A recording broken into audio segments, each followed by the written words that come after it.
Hello students. तो आज के इस लेक्चर में हम देखेंगे नीट के कुछ प्रीवियस ईयर्स के क्वेश्चंस। ये क्वेश्चंस हमारे बेस्ड रहेंगे स्यूडो फोर्स के ऊपर, जो कि काइनेमेटिक्स का एक सबसे इंपॉर्टेंट टॉपिक है। बेसिकली स्यूडो फोर्स जो है हमारे पास, इसके क्वेश्चंस कॉम्पिटिटिव एग्जाम्स में जैसे कि नीट या फिर जेई मेंस के एग्जाम्स में हमसे पूछे जाते हैं। तो चलिए पहले थोड़ा सा बात कर लेते हैं कि स्यूडो फोर्स एक्चुअल में होती क्या है। तो जब भी हम बात करते हैं फिजिक्स के अंदर, कोई भी अगर हमारे पास नॉन इनर्शियल फ्रेम होता है, ठीक है, अगर हम फिज़िक्स में कभी भी कोई नॉन इनर्शियल फ्रेम की बात करते हैं तो नॉन इनर्शियल फ्रेम के अंदर हमेशा हम स्यूडो फोर्स का यूज़ करते हैं। स्यूडो फोर्स का हम यूज़ करते हैं। नॉन इनर्शियल फ्रेम का मतलब है कि जब हमारी एक्सेलरेशन जो है वो ज़ीरो के बराबर नहीं होगी। फॉर एग्ज़ाम्पल के तौर पे कह सकते हैं कि जैसे मान लो कि हमारे पास कोई एक लिफ्ट है और लिफ्ट में एक यहाँ पे ब्लॉक है, और सपोज़ एक पर्सन जो है वो बाहर से इस चीज़ को ऑब्ज़र्व कर रहा है, ठीक है। तो जब पर्सन यहाँ से इसको ऑब्ज़र्व करेगा तो उसकी एक्सेलरेशन क्या हो जाएगी, ज़ीरो हो जाएगी। जब इसकी एक्सेलरेशन ज़ीरो होगी तो ये इनर्शियल फ्रेम में होगा। कौन से फ्रेम में होगा? इनर्शियल फ्रेम में होगा, ठीक है। तो जब ये पर्सन ग्राउंड से इस चीज़ को देखेगा, यानी कि ग्राउंड से जब कोई भी पर्सन किसी चीज़ को ऑब्ज़र्व करता है तो वो हमेशा इनर्शियल फ्रेम में काउंट होता है। तो इसका मतलब है कि अगर ये ग्राउंड से इस लिफ्ट को देखेगा, सपोज़ कर लीजिए एक लिफ्ट है, और अगर ये लिफ्ट ऊपर की तरफ जा रही है एक्सेलरेशन ए से, तो क्या होगा कि एक्सेलरेशन ए से जाने पर इसे ये लिफ्ट ऊपर की तरफ जाते हुए दिखेगी, और ये जो अंदर ब्लॉक है इसके, इस ब्लॉक के नीचे की तरफ इसका वेट लगेगा mg, और टेंशन लगेगी ऊपर की तरफ t। तो इसी के लिए हम यहाँ पे इक्वेशन बना सकते हैं इस पर्सन के लिए कि इसको क्या दिख रहा होगा। तो हम यहाँ पे न्यूटन का सेकंड लॉ लगा सकते हैं कि अगर एक्सेलरेशन ऊपर की तरफ हो रही है तो इट मीन्स ऊपर वाली फोर्स बड़ी हो जाएगी और नीचे वाला mg छोटा हो जाएगा। So t minus mg should be equals to your mass into acceleration, यानी कि t हम यहाँ से कह सकते हैं कि mg plus ma। So this is basically अब जो है इनर्शियल फ्रेम में हम यहाँ पे इस क्वेश्चन को सॉल्व कर रहे हैं।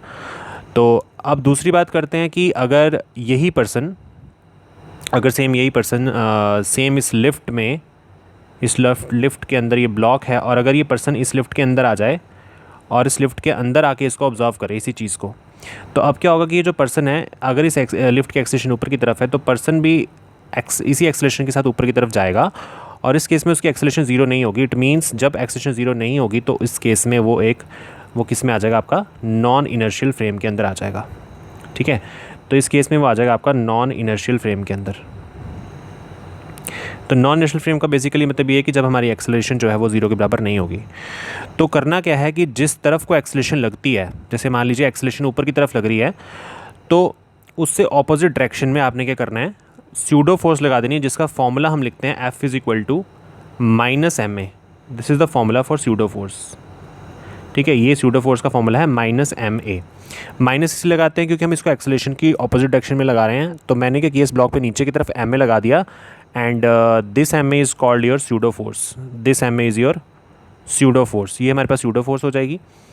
साथ ही में ऊपर की तरफ लगेगी टेंशन T, और नीचे की तरफ इसका वेट भी लगेगा mg, ठीक है। तो यहाँ से भी इक्वेशन हमारे पास क्या बनेगी, देखिए, T is equals to mg plus ma, क्योंकि इस पर्सन के लिए, जो ऑब्जर्वर अभी अंदर बैठा हुआ है, ये ऑब्जर्वर, इस ऑब्जर्वर के लिए जो ब्लॉक है जो अभी लिफ्ट के अंदर है उसके वो इक्विलिब्रियम में है, तो ऊपर वाली T जो है वो नीचे mg और ma दोनों को बैलेंस कर रही है। सो हम लिख सकते हैं T is equal to mg plus ma। तो आप देख सकते हैं कि दोनों केसेस में आंसर जो है वो सेम आ रहा है। यहाँ पे भी T is equal to mg plus ma, यहाँ पे भी T is equal to mg plus ma। तो इस तरीके से हम स्यूडो फोर्स का कंसेप्ट यहाँ पे यूज़ करके कोई भी क्वेश्चन जो है वो ईजिली सॉल्व कर सकते हैं, अगर हम ऑब्जर्वर को नॉन इनर्शियल फ्रेम के अंदर ले जाएं, मतलब जहाँ पे उसकी एक्सेलरेशन जो है वो ज़ीरो के बराबर नहीं होनी चाहिए, ठीक है। तो उस केस में हम ऐसे कर सकते हैं। तो सिमिलरली नीट के एग्ज़ाम में हमारे से 2010 का ये क्वेश्चन है, AIPMT, या फिर आप नीट कह सकते हैं इसको। तो नीट के पेपर में से ये क्वेश्चन पूछा गया, तो चलिए इसी क्वेश्चन को अब हम सॉल्व करके देखते हैं कि इस क्वेश्चन में कैसे हम स्यूडो फोर्स का कंसेप्ट यूज़ कर सकते हैं, ठीक है।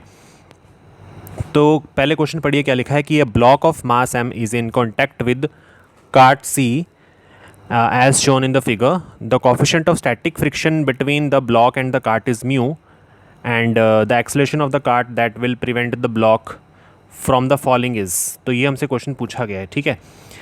तो देखिए, ब्लॉक है मास m का, और वो कॉन्टैक्ट है किसके, कार्ट C के कॉन्टैक्ट में है, और हमें कोएफिशिएंट ऑफ स्टैटिक फ्रिक्शन जो है वो दे रखी है म्यू के बराबर, और हमसे कहा कि एक्सेलरेशन अल्फ़ा जो है कार्ट की वो कितनी होनी चाहिए ताकि ये ब्लॉक जो है, जैसे कि आपको यहाँ पे ब्लॉक दिख रहा होगा, ये जो ब्लॉक है नीचे नहीं गिरना चाहिए। तो हम क्या करते हैं, हम ऑब्जर्वर को इसी कार्ट के ऊपर बिठा देते हैं। ठीक है, तो क्वेश्चन को सॉल्व करना आसान हो जाएगा। तो हमने क्या किया कि हमने यहाँ पे एक ऑब्जर्वर लिया और इस ऑब्जर्वर को इसी कार्ट के ऊपर बिठा दिया। अब होगा क्या कि ये जो ब्लॉक है, जैसे जिसका मास आपको यहाँ पे m दिख रहा है, हम पीछे की तरफ क्या करेंगे, यहाँ पे आपको पता है कि एक्सेलरेशन अल्फ़ा आगे की तरफ लग रही है, तो पीछे की तरह हम m अल्फ़ा यहाँ पे जो स्यूडो फोर्स है अपनी वो लगा देंगे।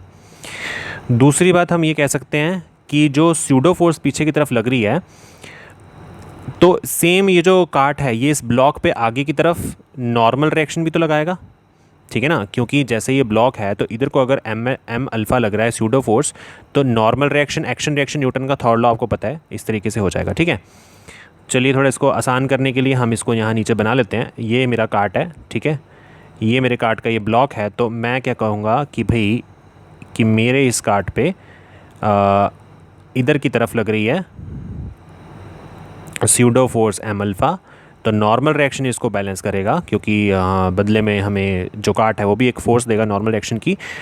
ये कार्ट नीचे जो गिरेगा वो गिरेगा mg की वजह से, क्योंकि इसका वेट नीचे की तरफ लगेगा। साथ ही में सरफेस के इस तरफ अलॉन्ग लगेगी फ्रिक्शन, क्योंकि उसने हमें फ्रिक्शन बोला है क्वेश्चन में, तो हमें फ्रिक्शन तो लेना ही पड़ेगा। ठीक है, अब होगा क्या, ये जो ब्लॉक नीचे तब तक नहीं गिरेगा जब तक, अगर मेरी ये सिचुएशन सेटिस्फाई होती है कि अगर मेरी जो फ्रिक्शन है अगर ये बड़ी होगी या बराबर होगी mg के, तब तक ये ब्लॉक नीचे नहीं गिर सकता, क्योंकि आपको पता है फ्रिक्शन जो है अगर ज़्यादा होगी तो mg कम हो जाएगा, तो ब्लॉक नीचे नहीं गिरेगा।